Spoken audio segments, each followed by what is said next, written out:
अस्सलाम वालेकुम नाज़रीन। मैं हूं नवीद और आज के मौजूद गुफ्तगू में हम शामिल करेंगे वर्ल्ड लिबर्टी फाइनेंशियल के साथ जो एक माहिदा हुआ है पाकिस्तान का, अभी हाल ही में, उस तनाज़ुर में हम बात करेंगे।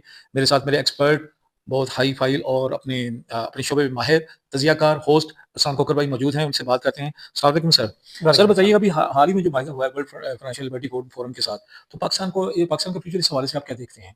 क्या कहेंगे इस बारे में? अच्छा देखिए, ये एक ऐसा काम है जो कि क्रिप्टो करेंसी को लेकर किया जा रहा है, जो कि कॉइन्स को लेकर किया जा रहा है, यानी वर्चुअल करेंसी।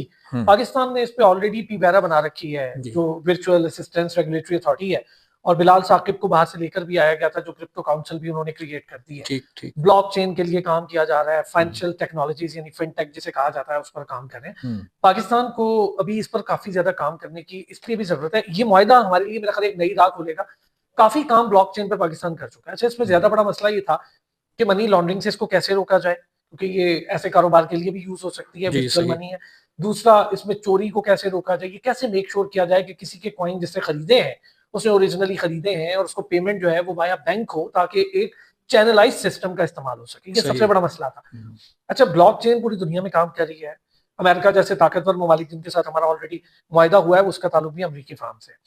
तो पाकिस्तान इस पर काम के लिए बिलाल साकिब को लाया, उन्होंने ब्लॉकचेन की एस्टेब्लिशमेंट भी शुरू की, यहाँ पर काम शुरू किया, क्रिप्टो काउंसिल बनी। सही। उसके बाद हमें इसकी कुछ एक्सचेंज कंपनीज टाइप चीजों पर भी जाना है, जो कि आगे आने वाला फ्यूचर होगा इसका, क्योंकि आहिस्ता आहिस्ता मेरा ख्याल है मनी जो आपकी कैश है या का पेपर मनी है खत्म होती जाएगी। ऑलरेडी प्लास्टिक मनी पर काम आ गया है, फिर कुछ दुनिया भर में वर्चुअल करेंसी के तहत मुआहदे भी शुरू हो गए हैं और ट्रेड भी जी स्टार्ट हो बिल्कुल। गई है। तो एट दी एंड आपने इस पर जाना ही जाना है, और पाकिस्तान इसमें आगे बढ़ रहा है। अच्छी चीज ये है कि टाइमली हमने इसको शुरू किया, लेकिन हमने एकदम से पाकिस्तान में ओपन नहीं कर दिया। पीवेरा बनाई, एक रेगुलेशन रखा, रेगुलेटरी अथॉरिटी बनाई। अगर इसको ओपन कर देते तो कई जहतें खुल जानी थी, इसकी सिक्योरिटी को लेके, इसकी ऑथेंटिसिटी को लेके। अच्छा, मगर एक सवाल पैदा होता है कि ब्लैक मनी को, इसमें ब्लैक मनी जो होती है व्हाइट मनी करने का सोर्स है, ये क्या ख्याल आपके ख्याल में? देखिए, या दुबई, सिक्योर करने का है दुबई, इसको? इंडिया, अमेरिका, जापान, हुँ। इंग्लैंड, जर्मनी और इससे और बहुत सारे ममालिक, फ्रांस की भी मैं इंक्लूडिंग बात करूँ, ये बड़े ममालिक का मैंने जिक्र किया, हुँ। इंडिया में खास तौर पे ब्लैक मनी के लिए वर्चुअल करेंसी का या क्रिप्टो का बहुत ज्यादा इस्तेमाल हो रहा है।